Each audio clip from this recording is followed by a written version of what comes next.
This is Fox 43 Morning News. I really love my school. Students rallying in Harrisburg demanding help for their struggling school district. And social networking now opening the door for sex predators, but a new bill would make it more difficult for online predators in Pennsylvania. Plus, a U-Haul truck slams into a building in Lancaster County. We're going to show you the damage. Good morning to you. It is 5 o'clock on your Thursday. Yeah, I hope you're having a good start to the morning. Yesterday really didn't end up to be too shabby. Well, we had a flood advisory that was in effect at one period. We had estimated rainfall in one area was like 2 inches per the hour. Did that happen? Yeah, well, it was a radar estimate. And Okay. you know what, in all fairness, it was on Jim's shift. I just remember looking at the Weather Channel because Gotcha, I okay. tend to do that every now and then during the afternoon. But we are talking about more showers and thunderstorms for today. Okay. And we're looking at about hit 80 degrees for this afternoon. Yesterday we hit 81 in Harrisburg. So it's going to be a very interesting day. Starting off on the right foot, weather-wise and temperature-wise, we're at 65 degrees in Harrisburg, 65 in Lebanon, Lycan's at 63 degrees, and 61 in State College. So look at the satellite and radar over the past 3 hours, showing the rain basically staying from Franklin County on up to the north, and we're looking okay right now. Had some clouds fill on in, and we do have the slight chance for rain this morning, but the better chance will come during this afternoon. We look at the visibilities. The visibilities are down to 1 mile in Gettysburg, so we have some fog out there. We're going to watch this throughout the morning, but most areas are about 3 to 7 miles. So going out over Pennsylvania, you can see over the past 6 hours how, again, the clouds have filled in. Northwestern Pennsylvania looking at some clear skies, but we got some moisture that's going to come on board for today, and that's going to create more cloudiness. So 80 degrees for today with the 50% chance of showers and thunderstorms. And then for tomorrow, looking for a few showers and thunderstorms, a bit more sunshine, also warmer at 83 degrees. And then for Saturday, partly cloudy, just a hot day at 87. We'll talk more about that in the Memorial Day forecast coming up. Right now, let's get you on those roads with Donna Bradley.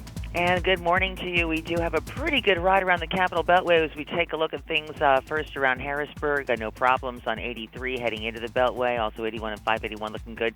Through construction zones, really no major problems. Down 83 towards York, we're in fine shape, even in towards Baltimore in the Harrisburg Expressway. We do, though, have an accident 83 south you want to watch out for. Not causing too much of a delay. It's right at North George Street, exit 22, so you want to be careful there. As far as Route 30 goes, looking good through York and on into Lancaster. We've got no problems on our major roadways. Looking good on the Route 30 construction area in Paradise Township. Turnpike also in fine shape. I'm Donna Bradley with your Toyota of York traffic on Fox 43. All right, thank you so much, Donna. So Harrisburg students fighting the governor's proposed budget cuts. Yeah, more than 1,000 kids showed up on the steps of the state capitol. This comes just days after the Harrisburg School Board talked about ways to fix their $13 million budget deficit. Kindergarten, art, and sports programs could be on the chopping block, and they're also considering layoffs and furloughs. The district is one of many in the state facing financial problems, and that sparked proposed legislation that would allow the state takeover of a school district's finances. It's exactly what they've done with the city of Harrisburg. We don't want to lose the city altogether. The administration believes that this is legislation that would help the local school district, would help them get their finances in order, and help drive the dollars down into educating students. Harrisburg School District is expected to have its budget plan together next week. That is when it needs to be approved. Health centers that perform abortions may lose state funding if a new bill is passed. The legislation was introduced by Representative Darrell Metcalf of Butler County. It happened yesterday. Now, if this is approved, groups like Planned Parenthood would not get any state money. Planned Parenthood has responded to this proposed legislation. They said it would hurt tens of thousands of patients they treat each year. The man appointed to take over Harrisburg's financial recovery is heading to court today for his confirmation hearing. The governor nominated retired Air Force Major General William Lynch to the receiver position earlier this month. This nomination, though, still has to be approved by the Commonwealth Court. The former receiver, David Unkovic, abruptly resigned in March, saying he just couldn't do his job because of political and ethical issues. After today's hearing, a judge will have 45 days to issue a decision on Lynch's appointment. A retired PennDOT worker accused of causing a deadly crash will head to trial. It happened last August on routes 11 and 15 in Watts Township, Perry County. 61-year-old Park Hoover was making an illegal U-turn when his dump truck crashed into a car, killing a woman and seriously hurting her 5-year-old daughter. Yesterday, a judge ruled there's enough evidence to send the case to trial. Hoover faces several charges, including homicide by vehicle. A U-Haul truck slams into a repair shop in Lancaster County. Take a look. You can see the truck wedged into the Manor Automotive on Manor Street Wednesday night. Witnesses say the driver of the truck just missed hitting 2 cars before the crash. We're standing outside. I was out there smoking. I heard a yell. 2 seconds later, I seen a car hit really hard right there. 2 seconds later, he was inside that building.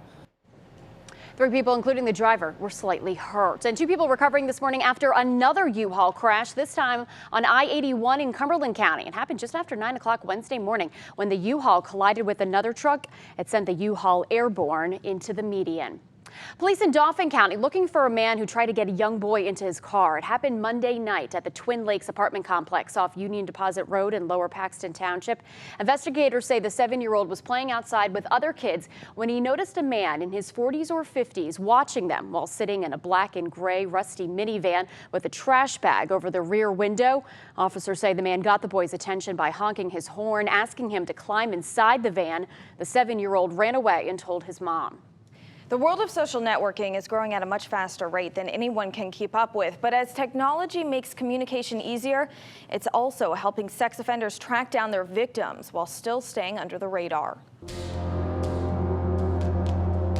So they get naked. PA trooper and cybercrime investigator Paul Yanaki describing how quickly your child can get caught up in a dangerous and disturbing online chat. Kids, I think, feel it's not a threat because the person's not in front of them.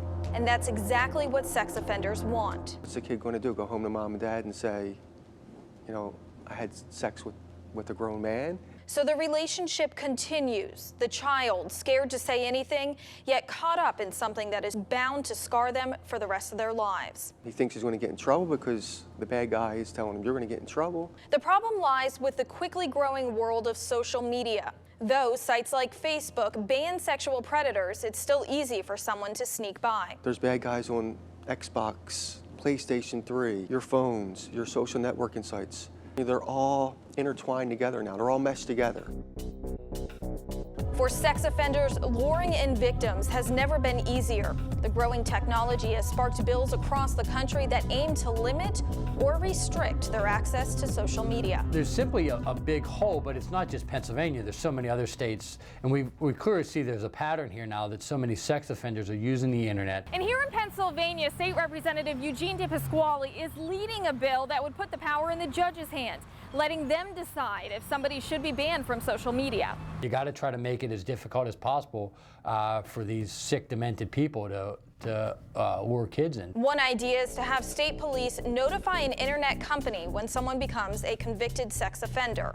Sex offenders are usually one step ahead, anticipating laws and developments in technology, hoping to stay under the radar and continue their abuse. It's hard to stay on top of the game and to track these guys down, but we do.